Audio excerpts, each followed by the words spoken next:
Ah, Cherub. There you are. I am quite glad that you've returned. I've been sitting on some very big thoughts, and I haven't had the opportunity to express them until now, and as you can imagine, sitting on anything big for a long period of time makes me antsy. And you even got me to weep openly, which is something that only those with the most exclusive of backstage passes ever get to see.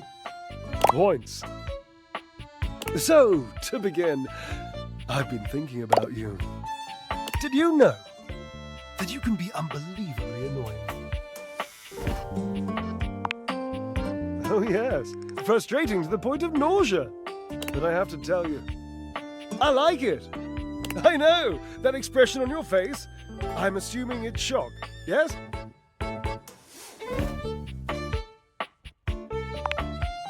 Amusement. That would most likely be my next guess, yes. I'm accustomed to seeing mostly awe, admiration, love, worship, etc. on the faces of folk in my audience, so I'm trying to get better at deciphering facial expressions that aren't that.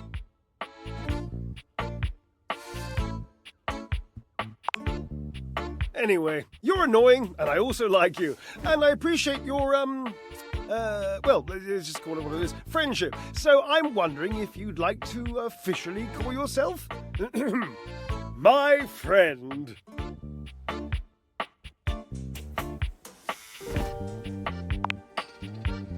Do it we shall!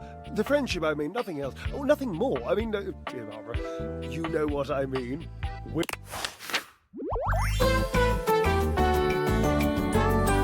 You and me against linoleum, Cherub. Ha!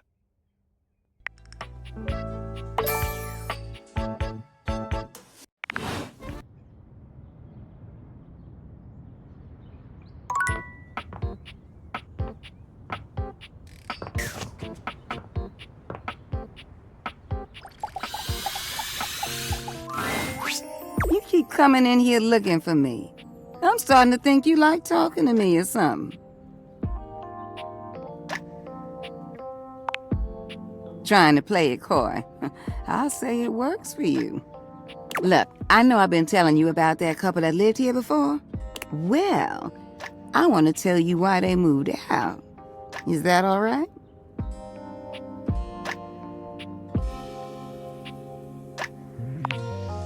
Now, let me start by saying these two people really loved each other. But what happened next really shook things up for me. They had a birthday party here. I was working double duty that day. It was what I would call a barn burner. I mean, they went on late into the night. The music was great, everyone was having a good time. But then, someone turned on the shower. I thought it was just those lovely tenants just wanting to be clean after the shindig. I heard their voices, but then I heard another.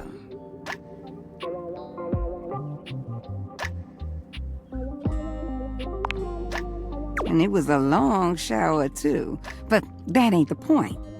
The point is, after that, the arguing started picking up. I heard a name get tossed around that I ain't heard before. And then one day, when they were down here by my closet door, they started fussing and fighting. Then a question was asked. Who do you love more, them or me?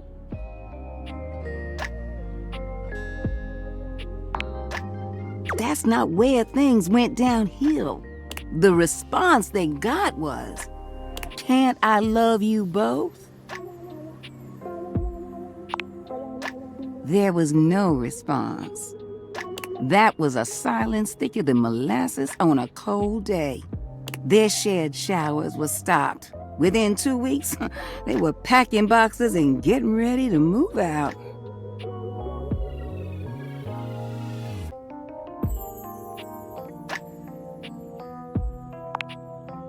I know. Broke my heart to watch it happen. Oh, I really wish they could have worked it out.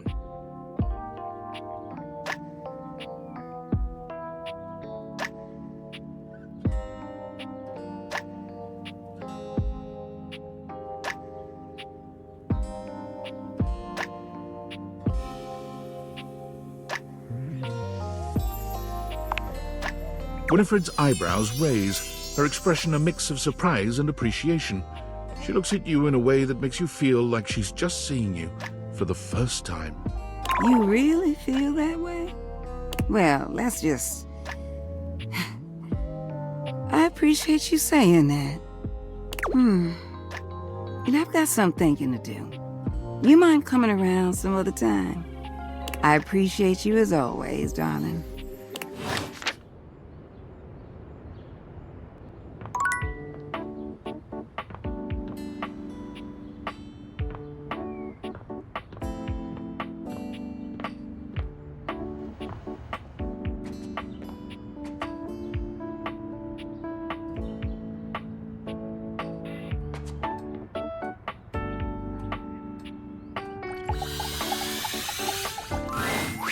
Hey there. You get a chance to talk with Kopi?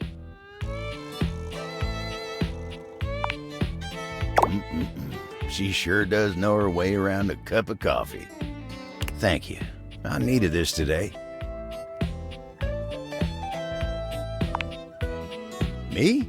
No. Oh, it's nothing to trouble yourself over.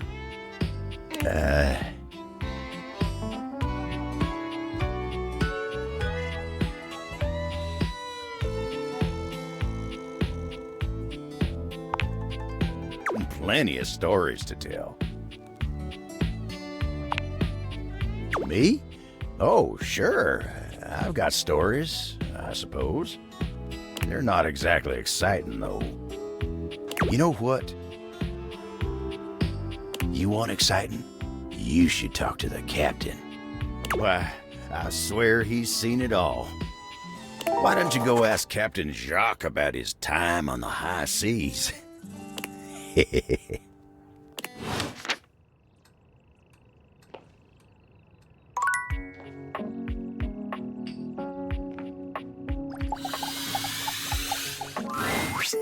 feel as if we are meeting for the first time.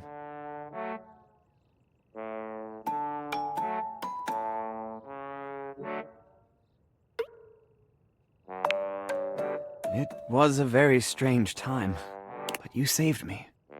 If it weren't for you, I'd still be a raving lunatic. Now that I'm back to my old self, I'd love to thank you properly.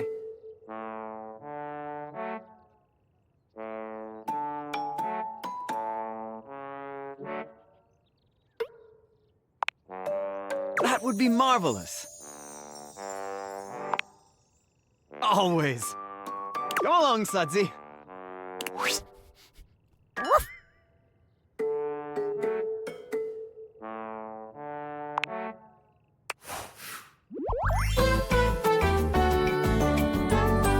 Now be aware, being friends with me is not recommended by anyone. I'm terribly sorry for your loss.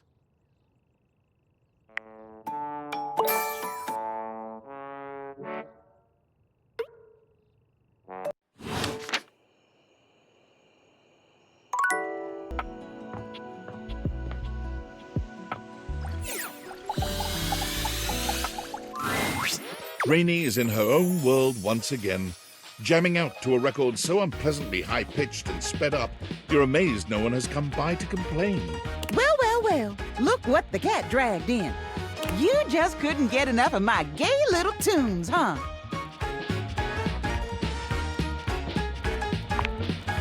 I knew you couldn't stay away. This house is full of wet blankets, man. I can't believe I'm here cutting the rug all by my lonesome. Time was, I'd be surrounded by sheeps and Shebas all dolled up and ready to dance the night away. But I can't dwell on that. I can shimmy and shake just fine all by myself. Rainey turns away from you, dancing to her own heart's content without a care in the world.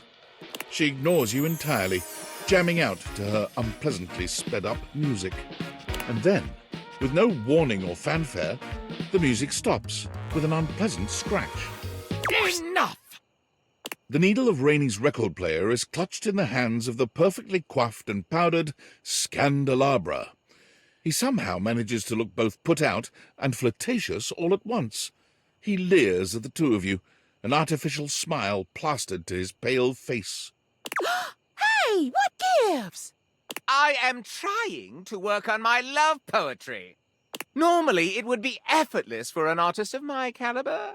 But your disgusting chaos noise is filling the house and pushing all the meter out of my mind.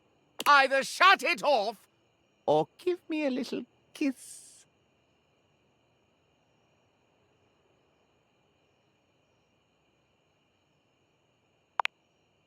It is, isn't it? I can't believe you made me come all the way over here from the other end of the table, practically. Oh, pipe down, you powdered palooka. Mind your potatoes and get lost. Do you even hear the nonsense she spouts? It is impossible to speak to her. Why, even in the best of times, the music she played was unbearable. Though, of course, it's become even worse since she took that tumble. Not quite as loud. Marginally more bearable. She simply hasn't been the same since that party. If you want to know more about this scandal, I would ask Celia. She was there for it all, and most importantly, she's at least given me a kiss.